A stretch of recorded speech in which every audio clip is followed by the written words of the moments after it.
স্বাগতম প্রিয় শিক্ষার্থীরা। কেমন আছো সবাই? আশা করি ভালো আছো। আমিও ভালো আছি। প্রথমে আমি আমার পরিচিতি জানাচ্ছি।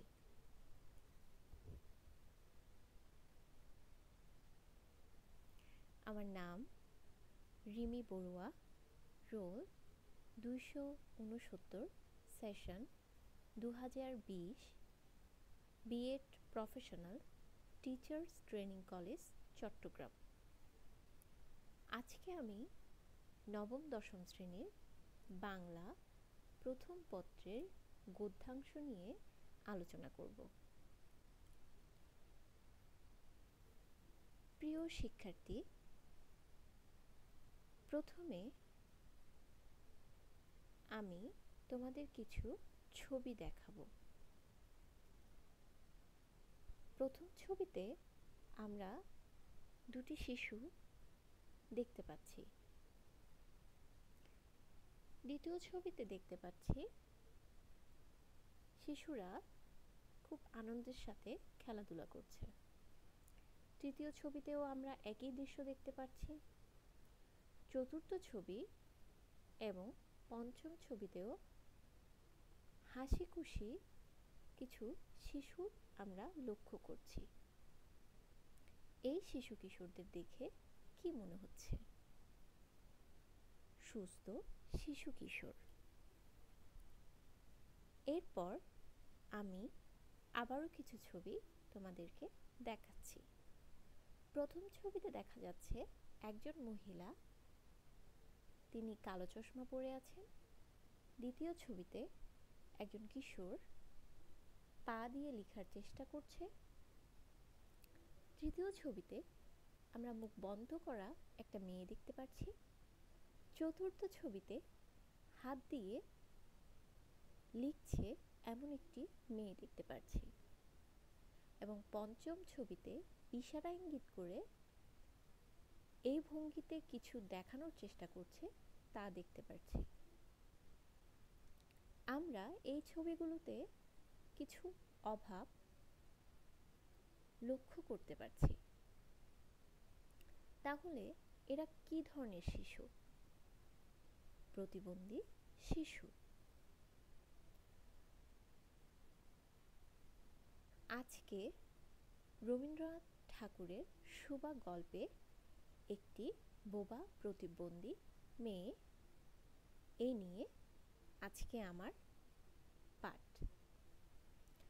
আজকের পাঠ সুবা রবীন্দ্রনাথ ঠাকুর। শিক্ষণফল।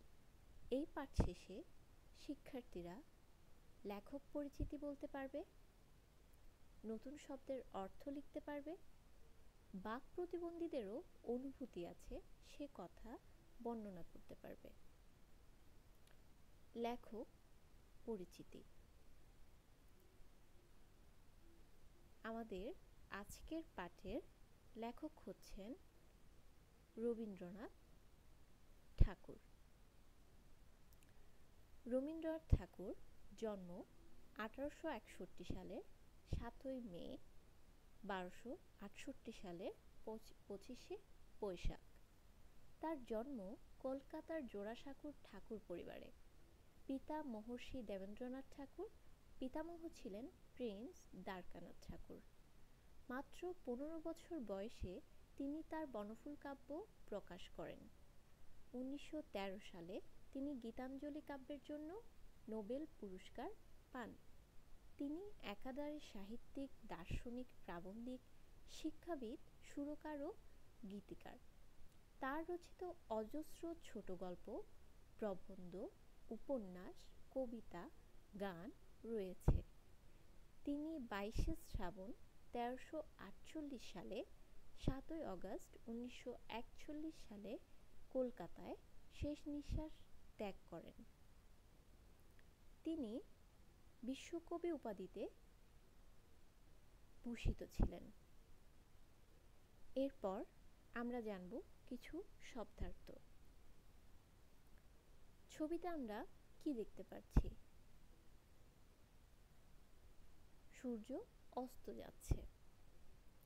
অস্তমান। তাহলে অস্তমান শব্দের অর্থ কি? ডুবন্ত। দ্বিতীয় ছবিতে আমরা কি দেখতে পাচ্ছি? একটি চোখ আর চোখের পলক দেখতে পাচ্ছি, চোখের পাপড়ি। তাহলে নেত্রপল্লব। নেত্রপল্লব শব্দের অর্থ কি? চোখের পাতা। দ্বিতীয় ছবিতে আমরা কিছু পাতা দেখতে পাচ্ছি। কিশলয়। কিশলয় শব্দের অর্থ কচি পাতা। তৃতীয় ছবিতে আমরা একজন মহিলা উপরে তাকিয়ে আছে দেখতে পাচ্ছি। তাহলে অনিমেষ ভাবে, এর অর্থ হচ্ছে পলকহীন ভাবে। পলকহীন ভাবে কোথাও তাকিয়ে থাকা। তৃতীয় ছবিতে আমরা একটা চাঁদের ছবি দেখতে পাচ্ছি। তাহলে পূর্ণিমা তিথি অর্থ হচ্ছে পরিপূর্ণ চাঁদ।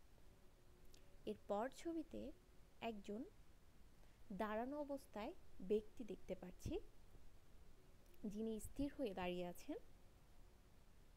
মুখ, যার শব্দের অর্থ বোবা। এরপর আমরা আদর্শ পাঠের কিছু বিষয় সম্পর্কে জানব। প্রথম ছবিতে দেখতে পাচ্ছি একটি মেয়ে বসে আছে এবং তার আশেপাশে যে সৌন্দর্য, তা আমাদের প্রকৃতির সৌন্দর্য। প্রকৃতি যেন তার ভাষার অভাব পূরণ করে দেয়, যেন তাহার হয়ে কথা বলে, সময় পেলেই নদীর ধারে গিয়ে বসে।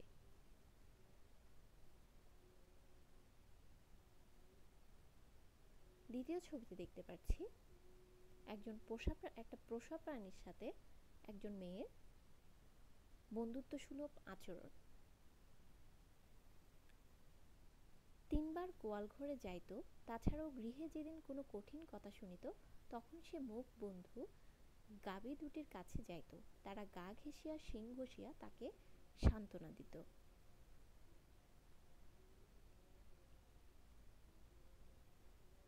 দিনে বা রাতে যখন তখন সুবার কোলে বিড়াল শাবক দখল করে নিত। সুবার আরেকটি সঙ্গী ছিল প্রতাপ।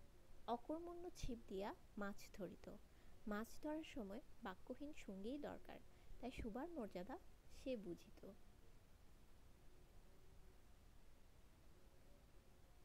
অবশেষে সুবার বিয়ের দিন ধার্য হলো। সেদিন রাত্রে সুবা ধরণীতে লুটাইয়া বলিল, আমাকে তুমি ধরিয়া রাখো।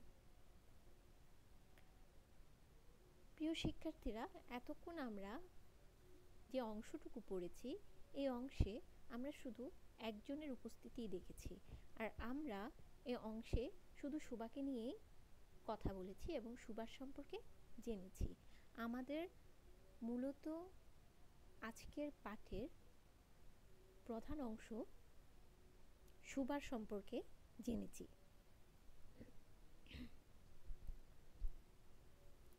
এবার একক অংশগ্রহণ। আমি কিছু ছবি দেখাচ্ছি। এই ছবিগুলোতে প্রকৃতির সৌন্দর্য এবং কিছু পোষা প্রাণীর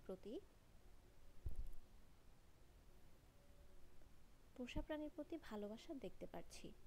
তাহলে ছবিতে আরো কি দেখতে পাচ্ছি? বাক প্রতিবন্ধীরা ফুল, পশু পাখি ভালোবাসে। অপর ছবিতে আমরা আবার কিছু আবেগপ্রবণ শিশু দেখতে পাচ্ছি। বাক প্রতিবন্ধীদের কি প্রয়োজন? এই ছবিগুলো দেখে তোমাদের কি মনে হয় যে বাক প্রতিবন্ধীদের কি প্রয়োজন? এরা খুব আবেগপ্রবণ, ভালোবাসা, মায়া, মমতা এদের খুব বেশি প্রয়োজন হয়। এছাড়াও সহানুভূতি ও সহযোগিতা পেলে এরাও ভালো কিছু করতে পারে। আমাদের সমাজের নানা ক্ষেত্রে বর্তমানে আমরা কিন্তু বাক প্রতিবন্ধীদের অংশগ্রহণ দেখতে পাই। এবার আসি মূল্যায়ন। প্রশ্ন: সুবার গ্রামের নাম কি?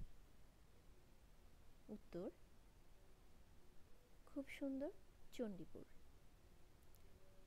ছিপ ফেলে মাছ ধরা কার শখ? শিক্ষার্থীরা, তোমরা আমার প্রশ্নের উত্তর দেওয়ার চেষ্টা করবে। খুব ভালো, প্রতাপের। এরপর সুবার বড় ধুবনের নাম কি? সুকেশিনী ও সুহাসিনী। ধন্যবাদ। প্রতাপ সুবাকে কি নামে ডাকত? খুব ভালো উত্তর করেছ, সু। সুবা অবসর পেলে কোথায় গিয়ে বসত? নদীর ধারে। এরপর প্রিয় শিক্ষার্থীরা, আমি তোমাদের বাড়ির কাজ বলে দিচ্ছি। সুবা শিশুকাল থেকে কি বুঝতে শিখেছিল তা বিস্তারিতভাবে লিখবে। আজকে এ পর্যন্তই প্রিয় শিক্ষার্থীরা। ধন্যবাদ আমার আদর্শ পাঠ এবং আমার শ্রেণীতে তোমরা মনোযোগ দিয়ে শোনার জন্য তোমাদেরকে অনেক অনেক ধন্যবাদ। আবারও দেখা হবে আগামী দিন। আজ তাহলে এ পর্যন্তই। ধন্যবাদ সবাইকে।